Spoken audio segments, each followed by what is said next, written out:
હમણાં મોદી એક બીજી ગેરંટી આપી છે, તમારા તો એકદમ લાભની જ છે. 300 યુનિટ સુધી મફત વીજળીનો કાર્યક્રમ.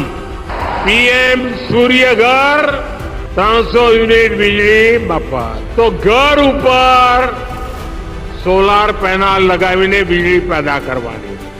એ પેનલ લગાવવા માટે સરકાર પૈસા આપશે, બેંકમાંથી લોન આપશે. અને ત્રીજું, તમે 300 યુનિટ કરતા વધારે વીજળી પેદા કરવી હોય અને તમારી જરૂરત કરતા વધારે વીજળી વેચવી હોય તો એ વીજળી સરકાર ખરીદી લેશે, તમને એમાંથી પણ પૈસા મળશે. આ ઘરના ઉપર સોલાર વીજળી, સૂર્યવાળી વીજળી અને વીજળી મફતવાળા કામમાં જોડાઈ જાઓ. આ મોદીની ગેરંટી છે.